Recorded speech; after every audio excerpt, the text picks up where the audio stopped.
जय हिंद, वंदे मातरम, खमा गणे। कैसे हैं आप लोग? उम्मीद करता हूँ स्वस्थ होंगे, मस्त होंगे।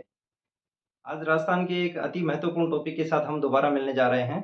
आप देख पा रहे हैं, राजस्थान का एकीकरण। ऐसा कोई भी राजस्थान का एग्ज़ाम नहीं है जिसमें राजस्थान के एकीकरण से क्वेश्चन ना पूछा जाए। तो यह बताने की आवश्यकता नहीं है कि ये कितना महत्वपूर्ण है। राजस्थान के एकीकरण से एक क्वेश्चन आपको हर एग्ज़ाम में, पीछे की कोई भी भर्ती में उठा के देख लेना, किसी भी एग्ज़ाम में अगर एक 1 से 2 क्वेश्चन और कई में हो सकता है ज़्यादा भी मिल जाए, लेकिन 1 से कम क्वेश्चन नहीं मिलेगा आपको।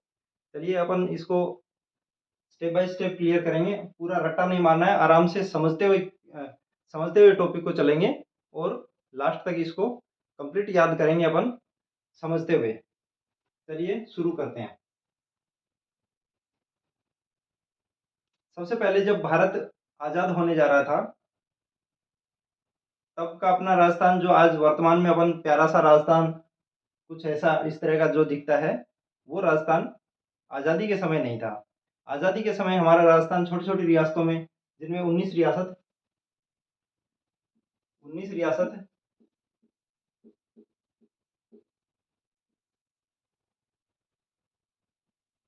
3 जो है वो ठिकाने, इनको चीफ भी बोलते थे।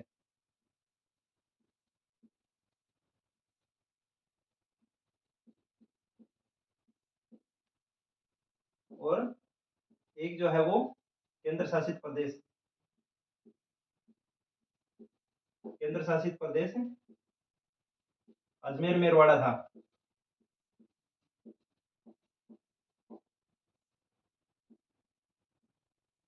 अजमेर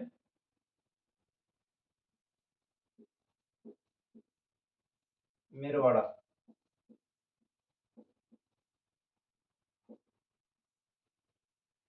जो ठिकाने थे, 3 जो ठिकाने थे उनमें पहला जो था नीमराणा,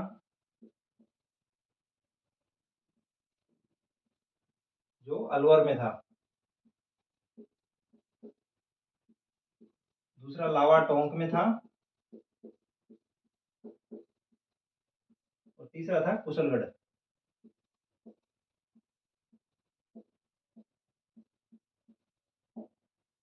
जो बांसवाड़ा का ठिकाना था।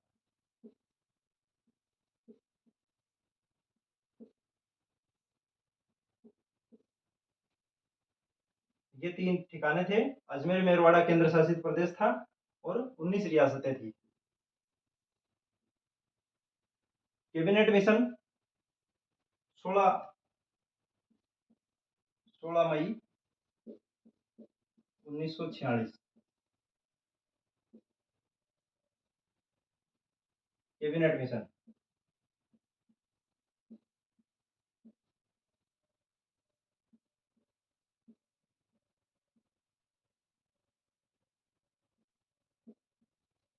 इसमें यह तय कर दिया गया था कि भारत और पाकिस्तान नामक 2 देश बना दिए जाएंगे। उसके अलावा जो देसी रियासतें हैं, जो राजस्थान में जैसे 19 रियासतें थी और टोटल भारत में 562 रियासतें थी। भारत में 562 रियासतें थी, जिनमें से 19 राजस्थान की रियासतें थी। तो जब कैबिनेट मिशन के अंतर्गत यह कह दिया गया है कि भारत और पाकिस्तान नामक 2 देश, जो भारत का विभाजन करके 2 देश बना दिए जाएंगे और जो देसी रियासतें हैं, अपनी जैसे 19 रियासतें हैं, देसी रियासतों का जिस रूप से जैसे जब इनका संधि पत्र पर हस्ताक्षर करवाए गए थे इनकी 1817-18 में, तो उस टाइम जैसे संधि पत्र पे करवा लिए गए थे, तो वो अंग्रेजी जो शासन है वो स्वीकार कर लिया गया था। तो अंग्रेजों की जो मतलब ब्रिटिश जो सर्वोच्चता थी, वो इन्होंने स्वीकार कर ली थी। तो जैसे ही देश आज़ाद होगा, वैसे ही ये रियासतें अपने आप वैसे ही स्वतंत्र हो जाएंगी। फिर इनका डिसीजन इन्हीं पे छोड़ा गया है कि ये चाहें तो भारत में मिले, ये चाहें तो पाकिस्तान में मिले, या फिर किसी में नहीं मिलके अपने स्वतंत्र रूप से रह सकती हैं।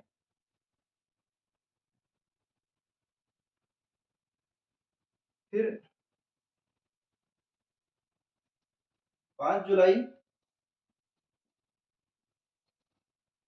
5 जुलाई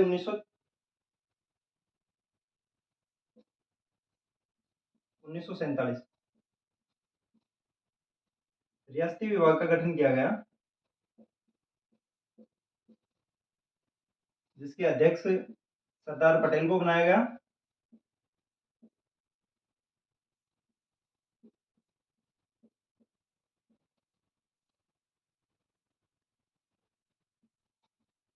अध्यक्ष थे इसके सरदार पटेल।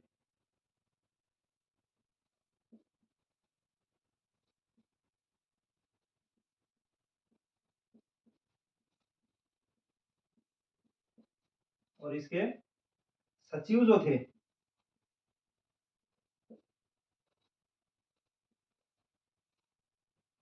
वो वीपी मेनन थे,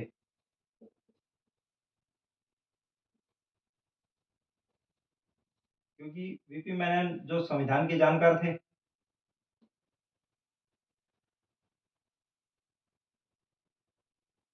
5 जुलाई 1947 को पटेल की अध्यक्षता में रियासती विभाग का गठन किया गया, जिसके सचिव वीपी मेनन थे। इन्होंने एक शर्त रखी, स्क्रीनशॉट ले लीजिए इनका, नोट्स बनाते चलना।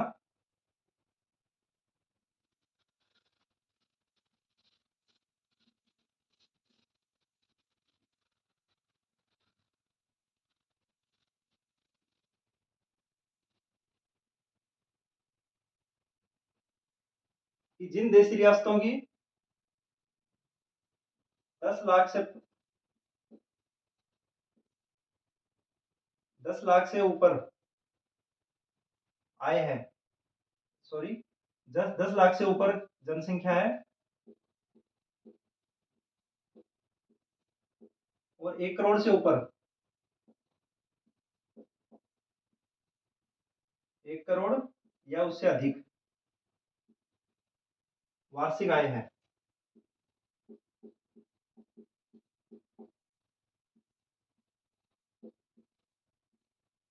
केवल उनको ही स्वतंत्र रहने का अधिकार दिया जाएगा। और इन राज्यों का नाम दिया गया जीव राज्य।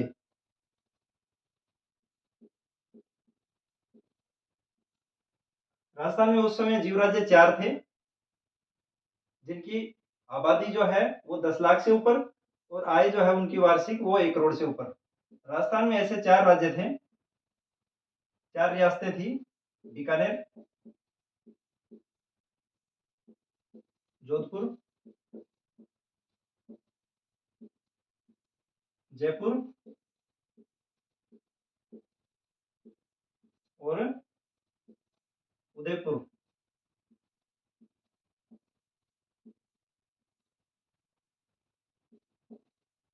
ये मेवाड़ हो गया,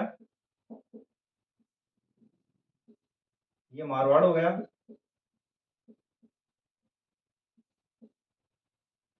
ये 4 रियासतें ऐसी थी जिनकी आबादी और आय की शर्तें पूरी कर रही थी। बाकी जो छोटी रियासतें और ठिकाने और जो केंद्र शासित प्रदेश बना बचे, उनके लिए कि भाई आप एक दूसरे में मिलके या एक दूसरे के साथ जुड़ के बड़ी रियासतों का निर्माण कर लो, ताकि आप लोग अलग से रह पाओ, अन्यथा आपका किसी न किसी राज्य में मिलन कर दिया जाएगा, मिला दिया जाएगा। इसी के क्रम में जब कंडीशन ये दो रख दी गई, तो उसके बाद रियासतों में थोड़ा हलचल मच गई, क्योंकि जो छोटी रियासतें थी इन जो कंडीशंस को पूरा नहीं कर रही थी, उनमें ये चला कि भाई एक दूसरे में मिलके एक संगठित होकर या फिर राजस्थान को पूरा संगठित करके एक बड़े राज्य का निर्माण किया जाए, ताकि दिक्कत ना हो। तो इसके लिए प्रयास किए गए, एक तो मेवाड़ महाराणा ने किए गए, मेवाड़ महाराणा भूपाल सिंह।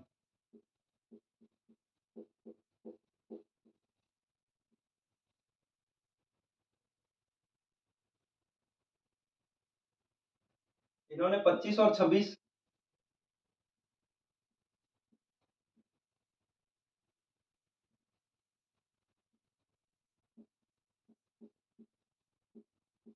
1947 को एक सम्मेलन बुलाया जिसमें इन्होंने राजस्थान प्लस मालवा प्लस गुजरात,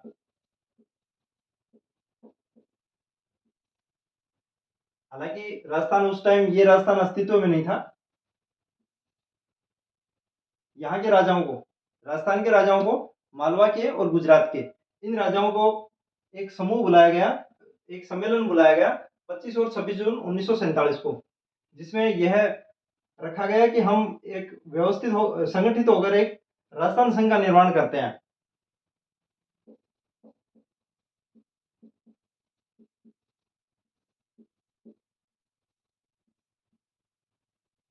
राजस्थान संघ का निर्माण करते हैं।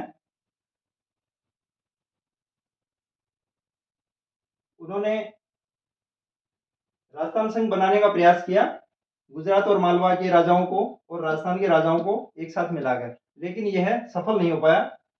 कारण था जोधपुर, जयपुर, बीकानेर,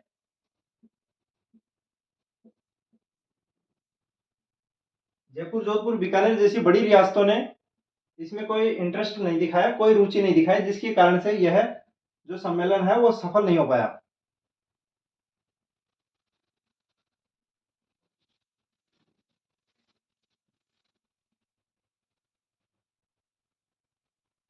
जयपुर के जो राजा थे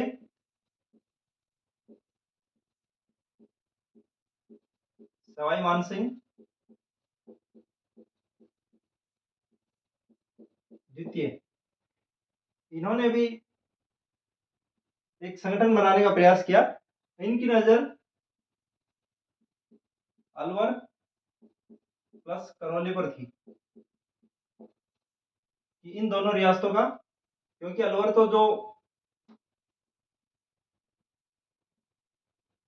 पहले, जैसे जयपुर के ही जो राजा है कछावा राजपूत हैं, अलवर में भी कछावा राजपूत हैं, कछावा या राजावत, इन्हीं का शासन है। तो जयपुर वाले चाह रहे थे कि अलवर और करौली उनमें मिला दी जाए, लेकिन यह भी सफल नहीं हो पाया। फिर कोटा के भीम सिंह,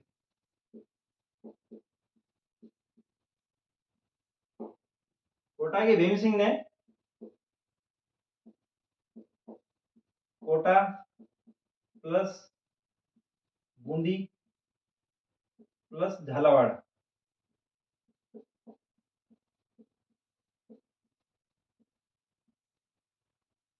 कोटा बूंदी झालावाड़ को मिलाकर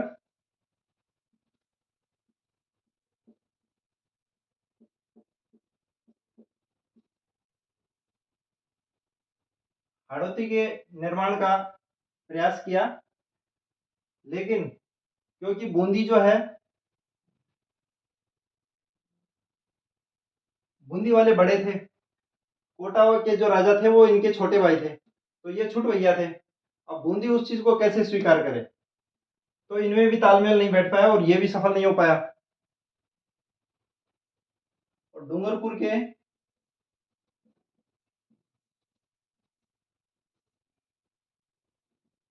लक्ष्मण सिंह,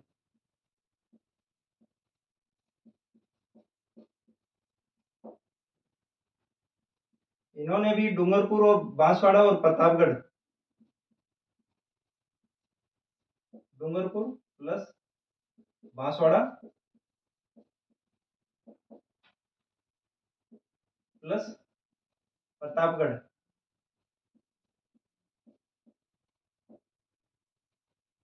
इन रियासतों को मिलाकर वागड़ संघ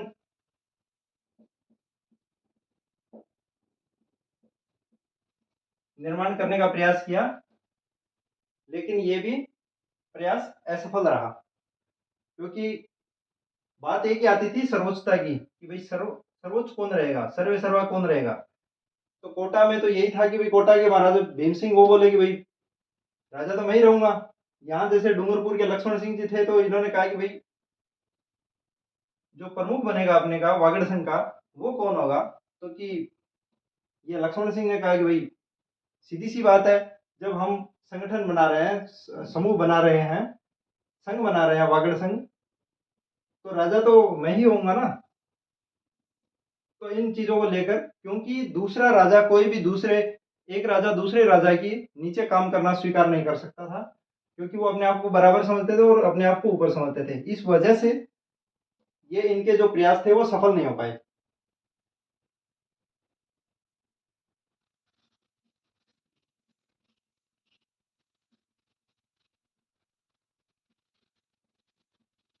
ये तो हो गई भूमिका। अब अपन बात कर लेते हैं राजस्थान के एकीकरण के चरणों की। राजस्थान का एकीकरण जो 7 चरणों में पूरा हुआ, एक एक करके हम उनको पढ़ते हैं।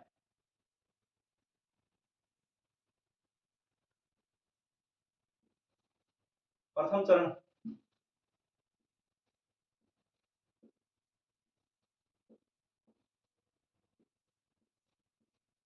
मत्स्य संघ।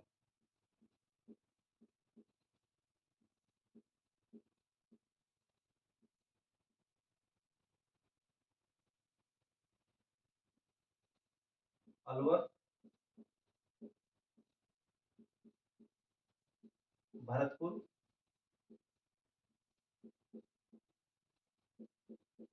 धौलपुर और करौली। 4 रियासतों को मिलाकर एक संघ का निर्माण करने की योजना बनाएगी, क्योंकि अलवर और भरतपुर, अलवर के राजा तेज सिंह, जिनका हाथ महात्मा गांधी की हत्या में आने का संदेह था, जिसके आधार पर अलवर के महाराजा को दिल्ली में नजरबंद कर दिया गया। तो अलवर रियासत का जो शासन है वो भारत सरकार के हाथ में पहले ही आ चुका था। भरतपुर भरतपुर के ब्रजेंद्र सिंह राजा थे, क्योंकि इन्होंने एक तो यहाँ की कुछ शिकायतें केंद्र सरकार तक पहुंची।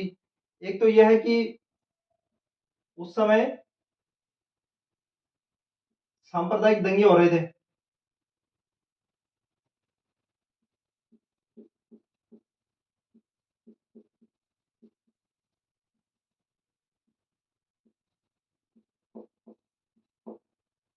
तो सांप्रदायिक दंगों में भरतपुर राज्य राजा का हाथ होने की केंद्र को समाचार मिलता है कि इन्होंने दंगे हो रहे हैं और जो कत्लेआम हो रहा है उनको रोकने के प्रयास नहीं किया जा रहे, वरन उनको प्रोत्साहन दिया जा रहा है।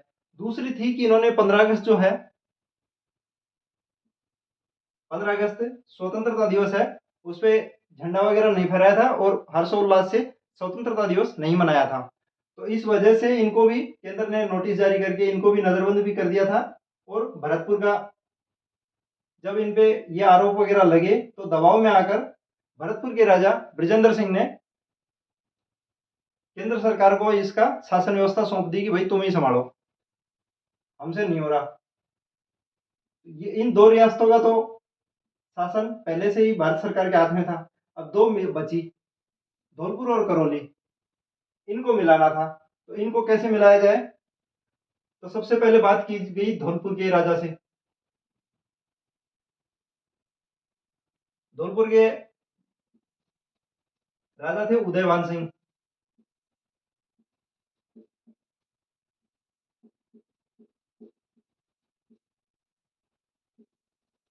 उदयभान सिंह जी को कहा गया है कि हम एक संघ बना रहे हैं जिसमें अलवर, भरतपुर, धौलपुर, करौली मिला के और एक संघ बनाएंगे। तो उदयभान सिंह जी ने कहा कि भाई ठीक है बना रहे हो, लेकिन इसमें मेरा क्या फायदा। तो इनको ऑफर किया गया कि तुम्हें राज प्रमुख बना देंगे।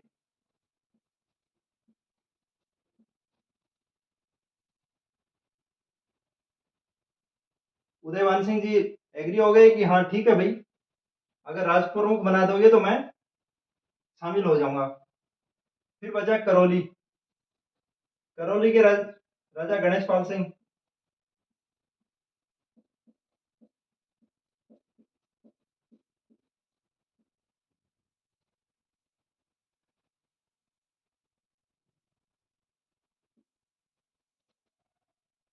अब गणेश पाल सिंह जी को कैसे मिलाएं? तो इसके लिए उन्होंने कहा कि भाई तुम्हें राज प्रमुख का पद, तो क्योंकि धौलपुर बड़ी रियासत है उनको दे दिया गया, उदयभान सिंह जी को, आपको हम उपराज प्रमुख बना देंगे।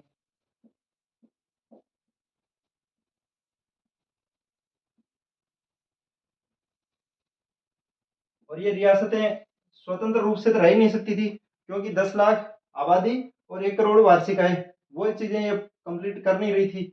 तो बोला कि तुम्हें मिलाना तो है ही, मिलना तो कहीं ना कहीं पड़ेगा ही, ये हम समूह बना रहे हैं, इसके अंदर आप मिल जाओ, आपको उपराज प्रमुख का पद दे दिया जाएगा। ये भी एग्री हो गए।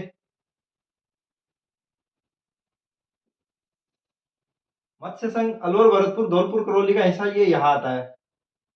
राजस्थान का मैप आपको याद होना चाहिए, जिलों के साथ कौन सा जिला कहाँ है, संभाग कौन सा है, और राजस्थान के मैप में आपको होना चाहिए, क्योंकि कई बार क्या होता है, कुछ ऐसे क्वेश्चन आ जाते हैं जो मैप के आधार पे, अगर मैप का पता है तो उसी से हो जाते हैं।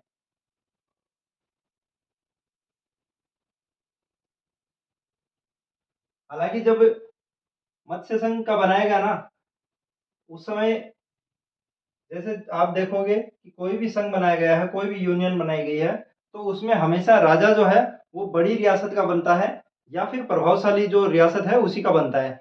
यहाँ आप देखोगे सबसे बड़ी रियासत अलवर थी, उसके बाद भरतपुर थी, तो न तो यहाँ राज प्रमुख अलवर का बना, न भरतपुर का बना।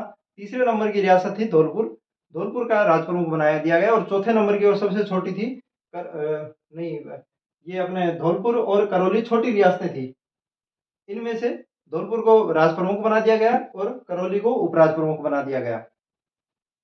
कारण क्या था? कारण जो मैंने बता दिया आपको कि अलवर के जो तेज सिंह जी थे, उनको तो पहले से ही नजरबंद कर रखा था, और उनका महात्मा गांधी की हत्या में उनका संदेहजनक स्थिति थी। माना जाता था कि महात्मा गांधी की हत्या की योजना अलवर में ही बनाई गई थी, और अलवर राज्य ने उनका संरक्षण प्रदान किया था। एक इनके थे, अलवर के दीवान थे खरे, NV खरे, इनका भी हाथ था। तो तेज सिंह और खरे साहब को दोनों को नजरबंद कर रखा था। हालांकि बाद में इनको बरी कर दिया गया, इनका कोई रोल नहीं पाया गया महात्मा गांधी की हत्या में। तो जब अलवर का प्रशासन खुद भारत सरकार के हाथ में है, तो इनको कुछ देने की कहाँ जरूरत है। भरतपुर का भी शासन इनके हाथ में ही था। इस वजह से धौलपुर के उदयभान सिंह जी को राज प्रमुख बनाया गया, और करौली के गणेश पाल जी को उपराज प्रमुख बनाया गया।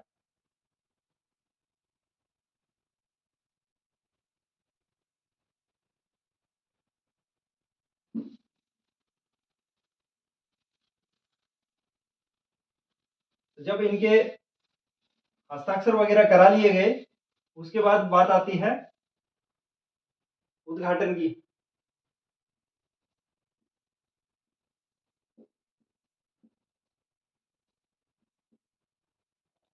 उद्घाटन की उद्घाटन 17 मार्च 1948।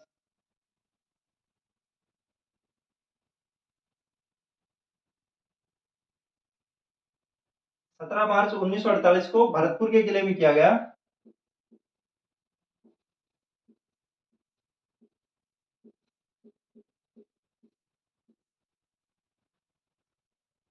उद्घाटन करता था इसके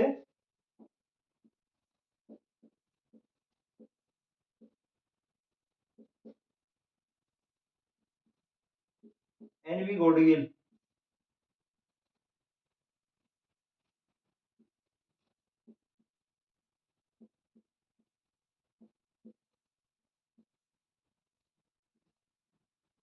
नरहरि विष्णु गोडगिल इनका पूरा नाम था, जो केंद्र में कृषि एवं विद्युत मंत्री थे।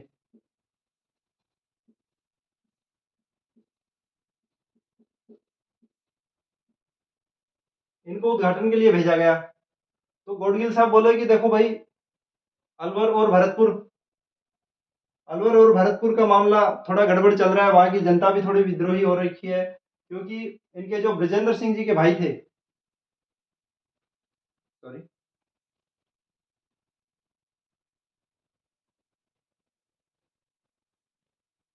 बृजेंद्र सिंह के भाई थे मान सिंह। भरतपुर राजा बृजेंद्र सिंह के भाई थे मान सिंह। इन्होंने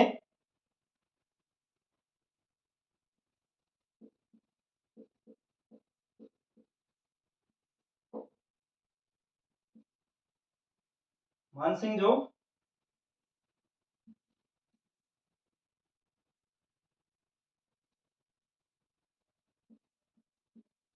बृजेंद्र सिंह के भाई थे।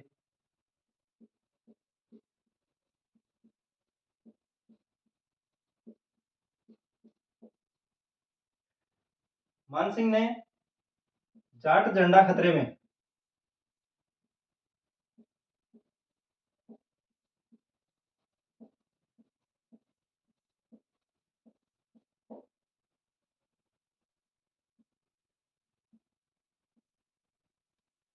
मान सिंह ने जाट झंडा खतरे में का नारा दिया और जनता से अपील की कि वो सशस्त्र उद्घाटन स्थल भरतपुर का किला में पहुंचे।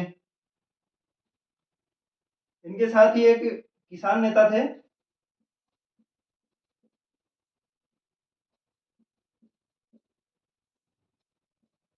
देशराज।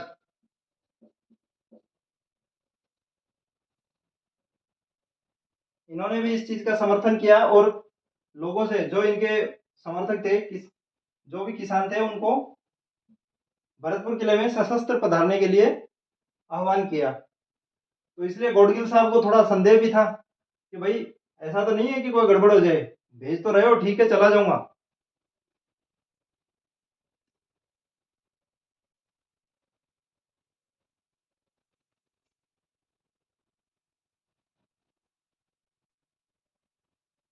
लेकिन ऐसा ना हो कि कोई सुरक्षा को लेके कुछ कोई इश्यू बन जाए।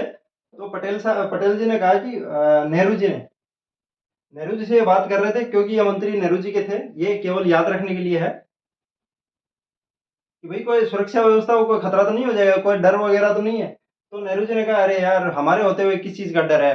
डर होगा कहाँ से? अलवर अलवर के और भरतपुर के राजा तो हमारे पास है, नजरबंद में हमारे पास ही उपस्थित है।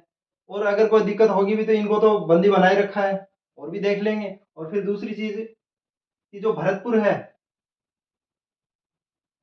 वहां का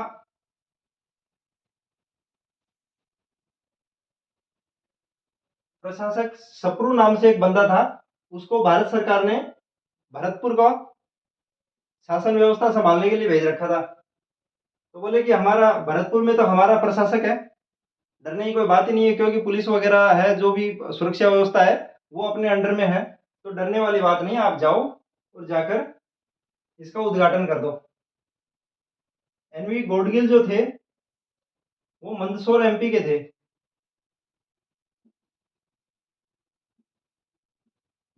मंदसौर एमपी, जो अपने राजस्थान के यहाँ पड़ती है। देखो, मंदसौर एमपी है, वो लगभग यहाँ पड़ता है, मंदसौर एमपी का जो हिस्सा है। और दिल्ली यहाँ है ही। तो गोडगिल साहब कई दिनों से बोल रहे थे कि हमें छुट्टी चाहिए, छुट्टी चाहिए, घर जाना है। और इन्होंने एक जीवनी भी लिखी थी अपनी, पथिक के नाम से, आत्मकथा। इन्होंने पथिक के नाम से अपनी आत्मकथा लिखी थी। तो नेहरू जी बोले कि आप यहाँ से होते हुए चले जाएं और फिर अपने मंदसौर चले जाना, जाते जाते ये फीता काट जाओ, क्या दिक्कत आ रही है? बोले ठीक है, कर देंगे। तो 17 मार्च 1948 को इन्होंने भरतपुर के किले में मत्स्य संघ का उद्घाटन कर दिया। कई जगह ये डेट आपको 18 मार्च में मिल जाएगी। कारण इसका यह है, जो हिंदी ग्रंथ अकादमी है उसके अंदर अपनी 17 मार्च दी हुई है। उद्घाटन 17 मार्च को हो गया था लेट तक, लेकिन इसका कार्य प्रारंभ है वो 18 मार्च को हुआ था। तो कई जगह ये 18 मार्च में मिल जाएगी आपको, कई जगह 17 मार्च में मिल जाएगी। अगर दोनों ऑप्शन में आते हैं तो उद्घाटन का पूछे तो 17 मार्च ही होगा, 100% सही होगा 17 मार्च करना, क्योंकि जो ऑथेंटिक डाटा है वो 17 मार्च का है। बाकी गाइड वगैरह में तो कुछ भी मिल जाता है, उसका कोई वो होता नहीं है। और 18 मार्च को इसने कार्य प्रारंभ हुआ था इसका।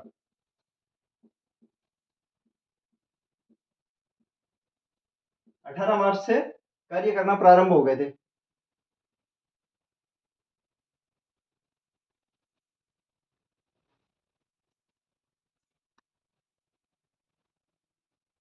कार्य प्रारंभ 17 को ही हो जाता, लेकिन हुआ क्या कि मानसिंह और देशराज इनके आह्वान पे जो जाट थे वो सशस्त्र यहाँ पहुंच गए भरतपुर के किला के सामने। इस वजह से मामला थोड़ा लेट हो गया था, उद्घाटन वगैरह होना हुआ, फिर 18 तारीख से स्टार्ट हुआ था। बाद में इनको जैसे अपील करने के लिए कहा गया, भरतपुर के राजा, अलवर के राजा, इनसे भी अपील करवाई गई, तो इन्होंने कहा कि भाई मैदान जो है वो खाली कर दें और ये सब ठीक नहीं है। लेकिन उनके उनके द्वारा निवेदन करने के बाद भी जो है वो यहाँ से जो सशस्त्र जो लोग आए हुए थे वो नहीं हटे। फिर लास्ट में किसान नेता देशराज और ब्रजेंद्र, ये मान सिंह, इनको बुलाया गया। फिर देशराज के यह कहने पे देशराज ने मांग रखी कि चलो ठीक है, मैं हाँ कह दूंगा इनको, लेकिन मेरे जो समिति है उसके लोगों को मंत्रिमंडल में शामिल किया जाना चाहिए। तो जब मंत्रिमंडल में इनके लोगों को शामिल करने का आश्वासन मिला, उसके बाद इन्होंने अपील की और जो धरना प्रदर्शन जो कर रहे थे वो हट पाए।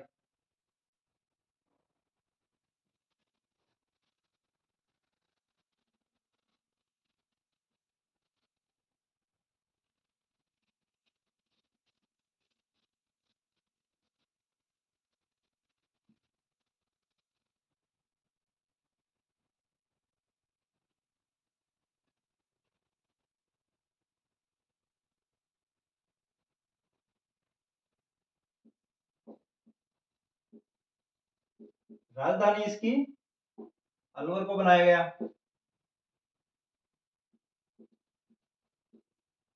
क्योंकि अलवर ने कहा कि भाई एकीकरण ठीक है, मत्स्य संघ बना लिया आपने, लेकिन हमें क्या मिला? क्योंकि धौलपुर के उदयभान सिंह को तो बना दिया राज प्रमुख, करौली के गणेश गणेश पाल सिंह को बना दिया उपराज प्रमुख। तो इन्होंने कहा कि हमें क्या मिला? तो इन्होंने बताया कि भाई ठीक है, अलवर को हम राजधानी रख देते हैं। और प्रधानमंत्री, उस समय प्रधानमंत्री बनाते थे, जो बाद में सीएम का पद बन गया, शोभाराम कुमावत।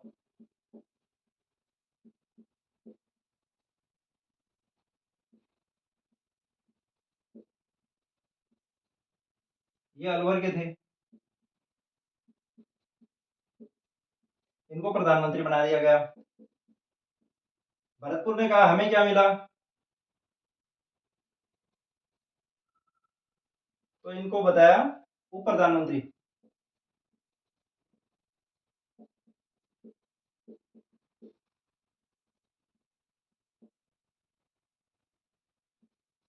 जुगल किशोर चतुर्वेदी।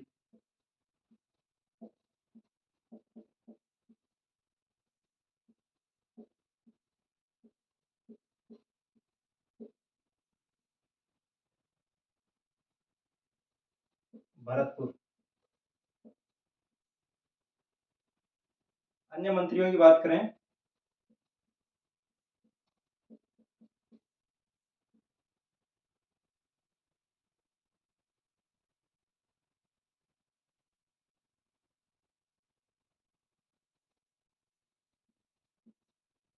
अलवर, भरतपुर, धौलपुर और करौली।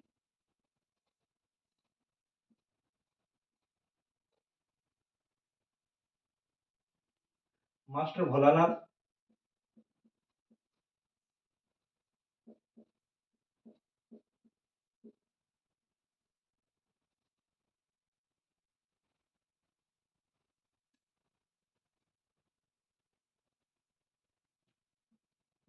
गोपीलाल यादव,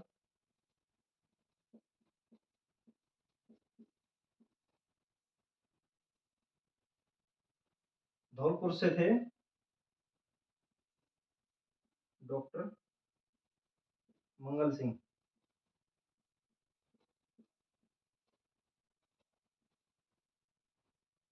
और करौली से चिरंजी लाल।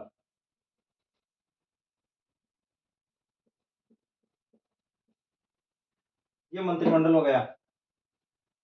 पीएम शोभाराम कुमावत अलवर से, उप प्रधानमंत्री जुगल किशोर चतुर्वेदी, अलवर से मास्टर भोलानाथ, भरतपुर से गोपीलाल यादव, धौलपुर से डॉक्टर मंगल सिंह और करौली से चिरंजी लाल इनको मंत्री बना लिया गया।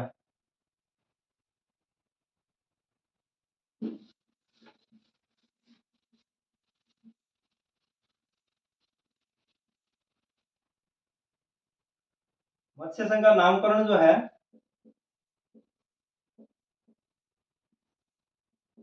वो के एम मुंशी, कन्हैया लाल माणिक्य लाल मुंशी,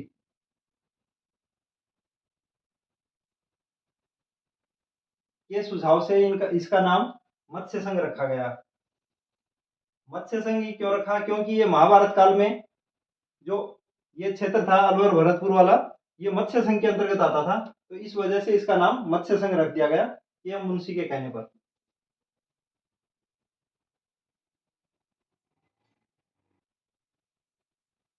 द्वितीय चरण,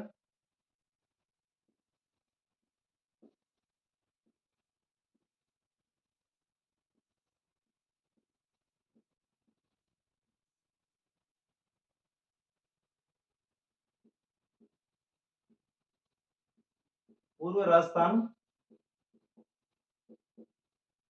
या राजस्थान संघ।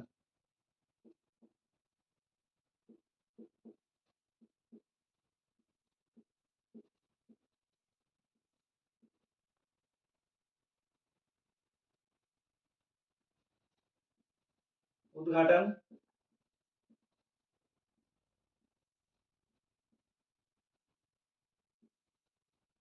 एनवी गोडगिल, वही पहले वाले।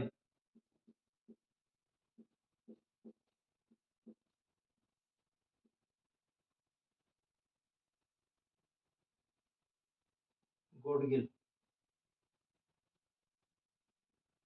गोडगिल साहब यहाँ थे, 17 मार्च को इन्होंने यहाँ उद्घाटन किया ही था। तो फिर कंटिन्यू ये दूसरा जो पूर्वी राजस्थान है दूसरा चरण है, लगभग ये वाला हिस्सा राजस्थान का जिसमें रियासतें थी।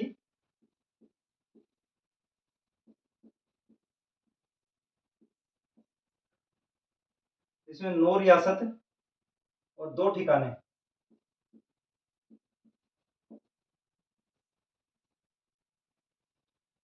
पहले चरण में मत्स्य संघ वाले में अलवर के साथ निमराना भी उसी में शामिल है, क्योंकि जब उसका जैसे निमराना जो है वो अलवर में है, तो जब अलवर का मिलन जब अलवर को संघ में मिला लिया जाएगा जिसमें भी, तो वहीं पे उसके साथ ही निमराना भी हो जाएगा।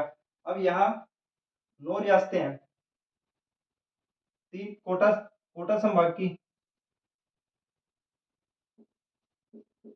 कोटा, बूंदी और झालावाड़।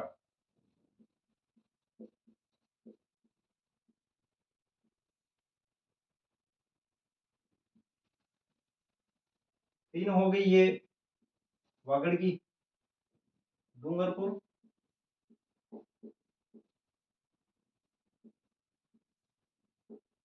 बांसवाड़ा और प्रतापगढ़।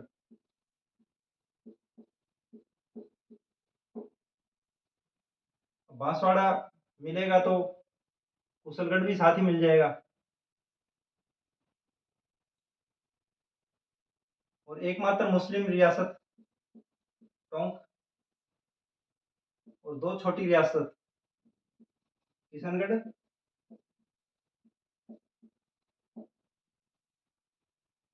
व शाहपुरा।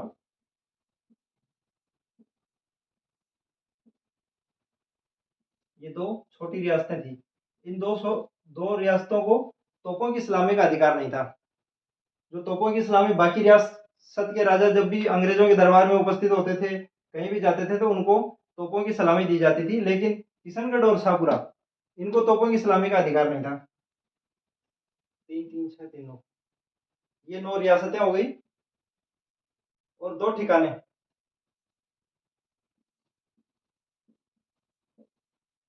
दो ही बचे थे, कुशलगढ़ व लावा।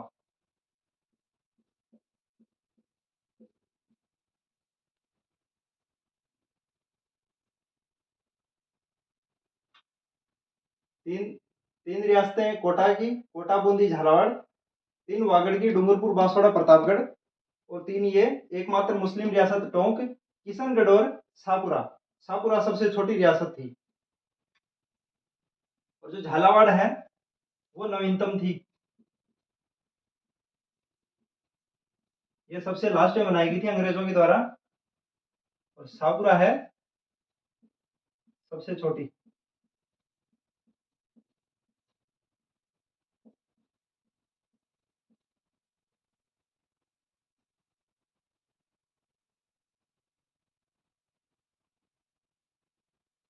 एनवी गोडगिल को जब कहा गया, नेहरू जी कहेंगे कि भाई एक फीता और काट दो रास्ते में, तो गोडगिल साहब बोले कि नहीं भाई, पहले वाले में पंगा हो गया था, आपने बोला था कि सुरक्षा का कोई खतरा नहीं है, लेकिन वहां लोग हथियार लेके पहुंच गए, तलवारें वलवारें लेके, बंदूकें तलवारें, तो मैं रिस्क नहीं लूंगा अब की बार, आप खुद ही कर लो।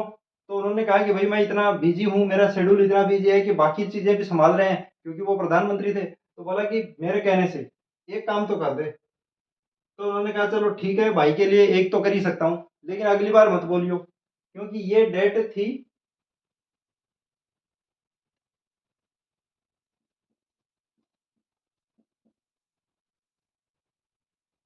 25 मार्च।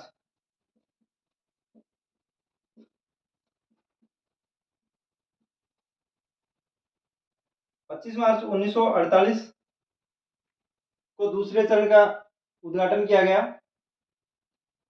25 मार्च से 2 दिन पहले, 23 मार्च 1948 को मेवाड़ के महाराणा ने, मेवाड़ के महाराणा भोपाल सिंह ने भी इनको सहमति दे दी थी, और उस पर हस्ताक्षर कर दिए थे।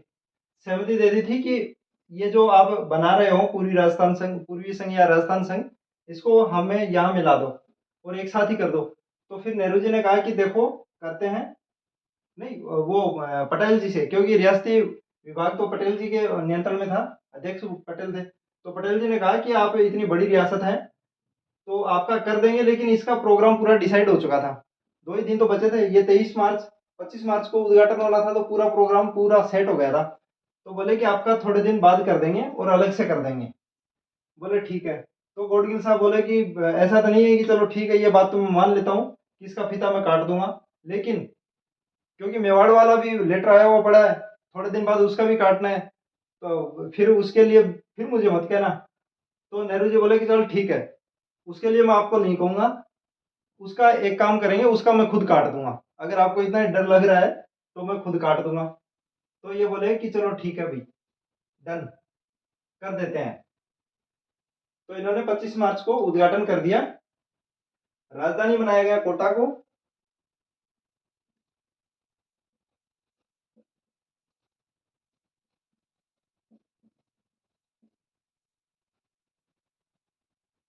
राज प्रमुख,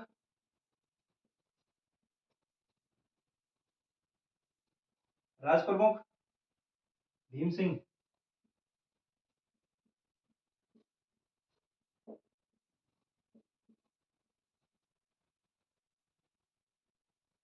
स्क्रीनशॉट ले लें इनका, नोट्स बनाने के काम आएंगे।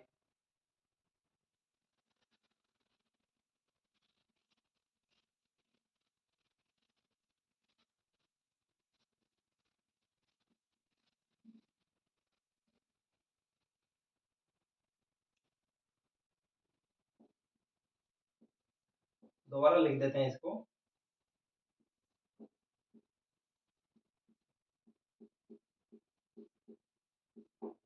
भीम सिंह कोटा, उपराज प्रमुख,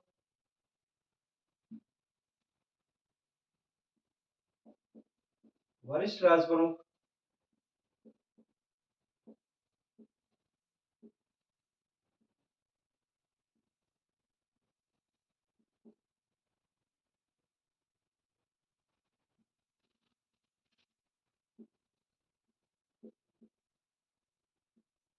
बहादुर सिंह बूंदी।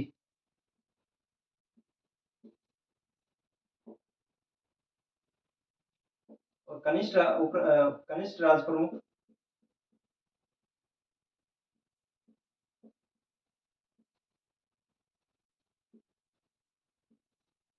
लक्ष्मण सिंह डूंगरपुर।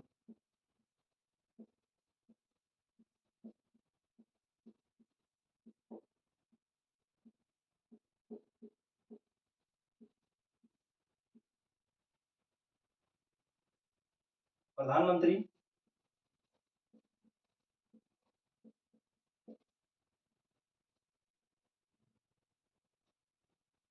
गोकुल लाल असावा।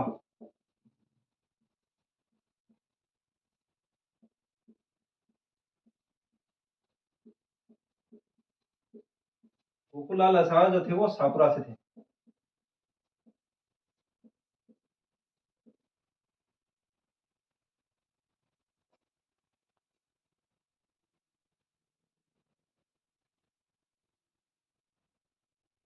बांसवाड़ा के थे चंद्रवीर सिंह।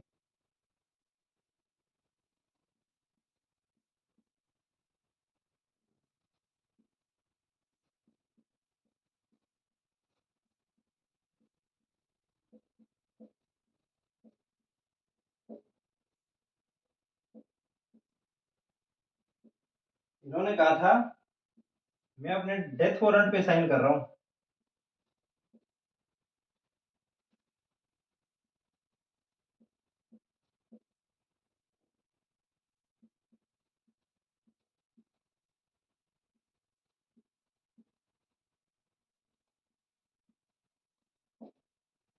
डेथ वारंट पर हस्ताक्षर कर रहा हूं।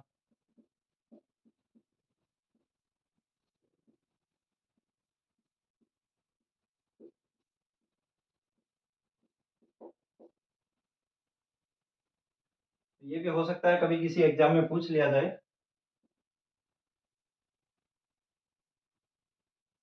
एक तीनों ठिकानों के जो राजा थे,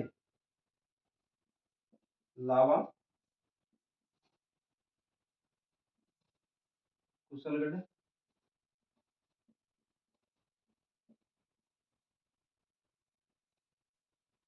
और तीसरा जो अलवर में था, पहले चरण में ही मिल गया था, निमराना। इनके राजा लावा के प्रदीप सिंह,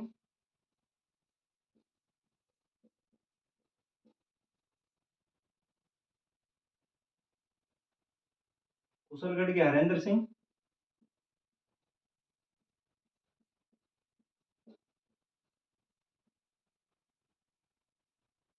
और निमराना के राजेंद्र सिंह।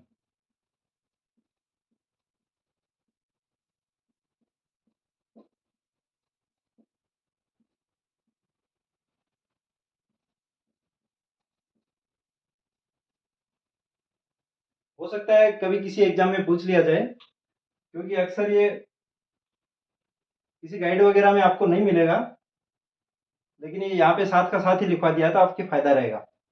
अगर कोई डीप क्वेश्चन कभी पूछे तो इनका यहाँ से नाम उठाया जा सकता है। ये अपने दो चरण पूरे हो गए। तीसरा चरण,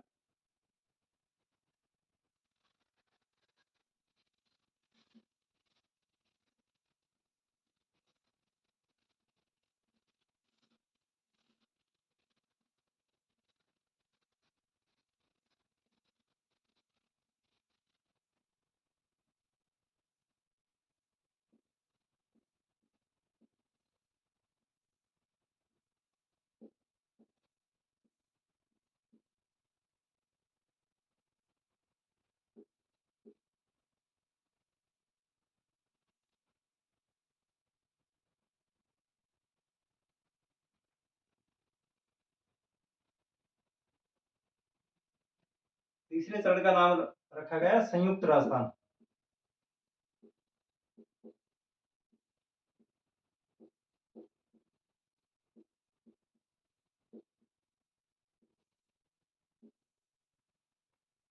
क्योंकि ये पूर्वी राजस्थान, अब जैसे बीकानेर रियासत थी, जोधपुर, ये ढूढ़ाड़ जयपुर, और ये मेवाड़। तो इनका तो ये तो जीव राज्य थे, मेवाड़ भी थी हालांकि, लेकिन जब इसका उद्घाटन किया गया उससे पहले इन्होंने 23 मार्च को भेज दिया था कि भाई हमें भी शामिल किया जाए। तो इस वजह से ये हिस्सा जो बचता है वो पूर्व में है। तो याद रखने के लिए इसको याद रख लेंगे कि ये उदयपुर से जो पूर्व में था, इस वजह से इसका नाम पूर्व राजस्थान या राजस्थान संघ किया गया, याद रखने के लिए। और ये उदयपुर है, उदयपुर जब मिलाया जाएगा तो ये पूर्व राजस्थान तो था ही, और ये और मिल गया तो ये हो गया संयुक्त राजस्थान। इसका नाम पूर्व राजस्थान या राजस्थान संघ था, तो ये दोनों को मिला के राजस्थान, संयुक्त राजस्थान बन गया। रियासत,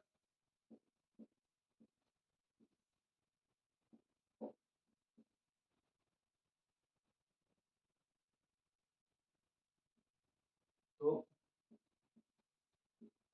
राजस्थान संघ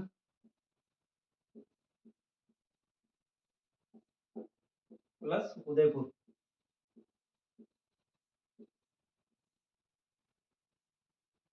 दिनांक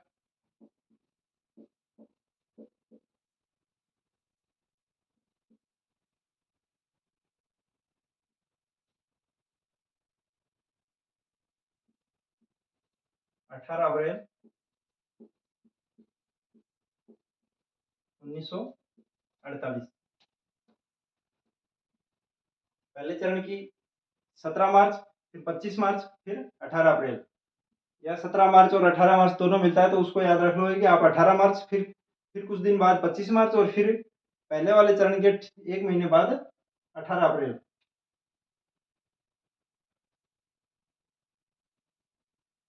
राज प्रमुख,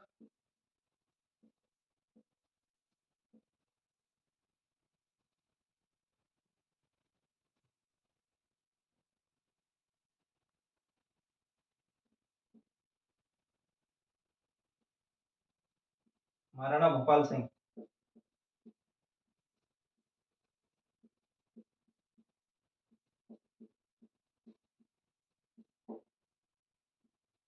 उदयपुर। राजधानी कोटा, राजधानी सॉरी उदयपुर।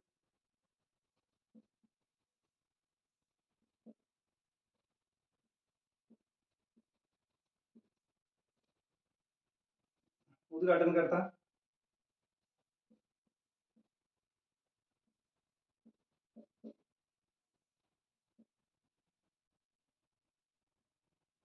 जवाहरलाल नेहरू।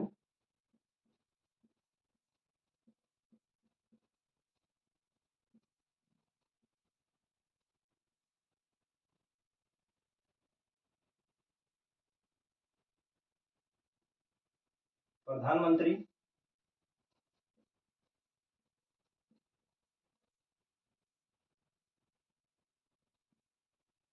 माणिक्यलाल वर्मा।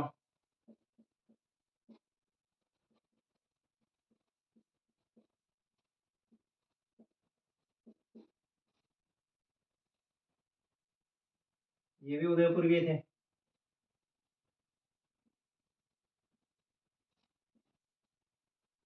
उप प्रधानमंत्री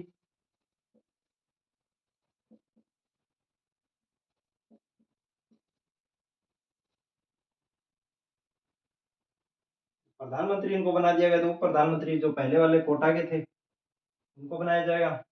गोकुल लाल असावा।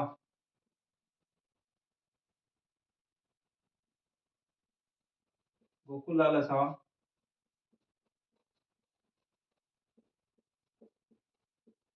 ये शाहपुरा के थे। दूसरा चरण था राजस्थान संघ या पूर्वी राजस्थान संघ, उसके जो प्रधानमंत्री थे गोकुल लाल असावा, उनको इसमें उप प्रधानमंत्री बना दिया गया। स्क्रीनशॉट ले लें इनका, आगे की डिटेल लिखें। राजपुर राज प्रमुख इसके कोटा, ये उदयपुर के महाराणा भोपाल सिंह हो गए। उपराज प्रमुख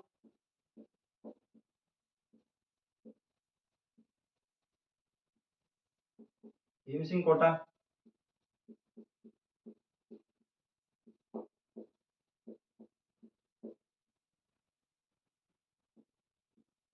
वरिष्ठ उपराज प्रमुख, वरिष्ठ राज प्रमुख,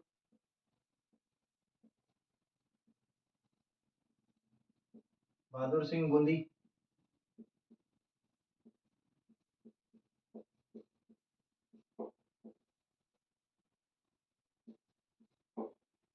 कनिष्ठ राज प्रमुख,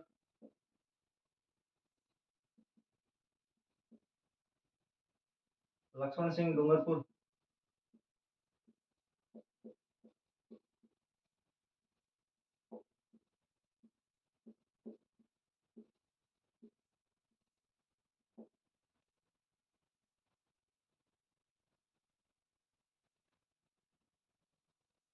मंत्रिमंडल,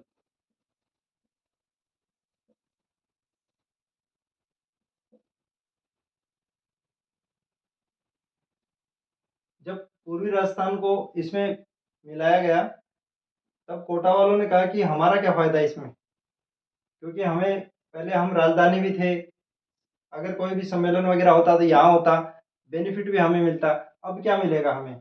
तब एक निर्णय लिया गया कि प्रतिवर्ष एक अधिवेशन जो है वो अलग से कोटा में किया जाएगा और उसमें कोटा के विकास के लिए योजनाएं बनाई जाएंगी।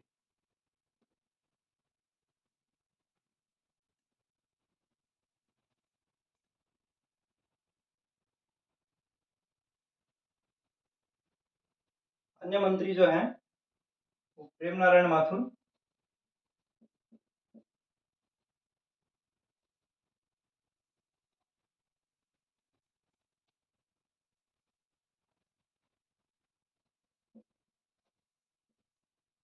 भूरेलाल बयां,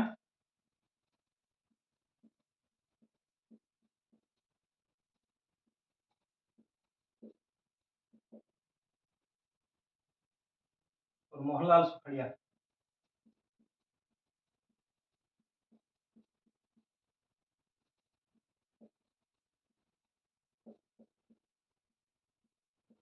मोहनलाल सुखड़िया जो सर्वाधिक समय तक सीएम भी रहे थे बाद में, ये तीनों उदयपुर के थे।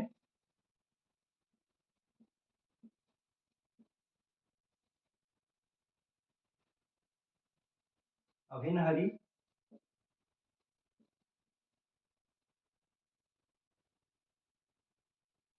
अभिन हरी कोटा,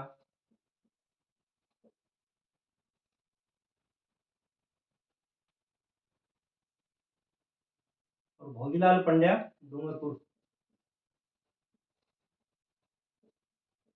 भोगीलाल पंड्या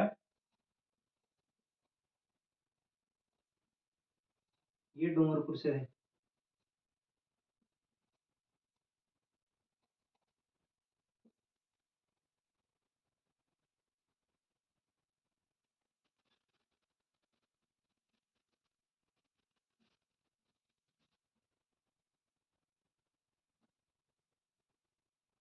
एक ब्रज सुंदर शर्मा,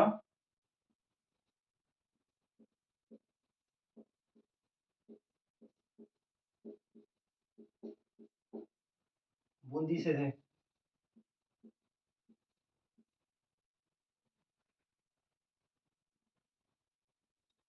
इनका प्रीवी पर्स जो दिया गया वो भोपाल सिंह जो थे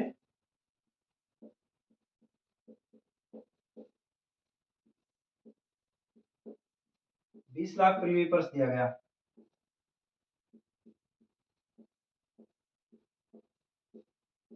क्योंकि प्रावधान किया गया था कि 10 लाख से ऊपर किसी भी राजा को प्रीवी पर्स नहीं दिया जाएगा, तो उसको 20 लाख को इन्होंने किया है कि 10 लाख तो इनको प्रीवी पर्स दिया जाएगा, 5 लाख इनको राज प्रमुख के रूप में तनख्वाह दी जाएगी और 5 लाख इनको धार्मिक कार्यों के लिए खर्च करने के लिए दिया जाएगा। कोटा के भीम सिंह को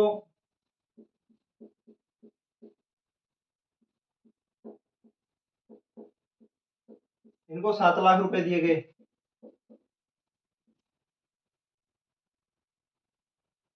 तो ये राजस्थान के एकीकरण के 3 चरण अपन ने पढ़ लिए हैं।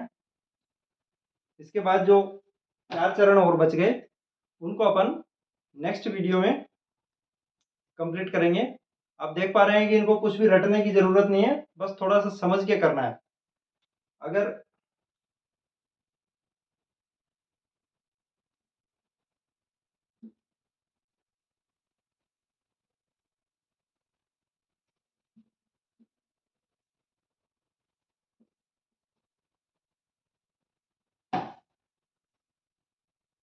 तो बाकी के जो 4 चरण बच गए, क्योंकि अपन ने सबसे पहले बेस बनाना पड़ता है, बेस बनाने में थोड़ा समय लग जाता है। इस वजह से ये अपनी लगभग घंटे भर की या घंटे से एक 5-10 मिनट ऊपर की एक क्लास हो गई। 3 चरण अपन ने पढ़ लिए हैं। आगे के चरण क्योंकि बेस नहीं बनाना, इस वजह से आगे के चरण में समय कम लगेगा और जो 4 चरण बच गए उनको अपन अगली वीडियो में कवर कर लेंगे। पढ़ते रहिए, मुस्कुराते रहिए, हँसते रहिए। फिर मिलते हैं नेक्स्ट वीडियो में। जय हिंद।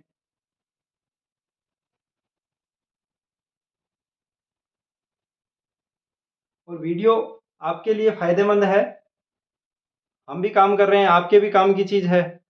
तो अगर अच्छी हो वीडियो तो अपने दोस्तों में इसको शेयर ज़रूर कर दें, उनको सब्सक्राइब करने को बोलें और शेयर करें, लाइक करें। जय हिंद।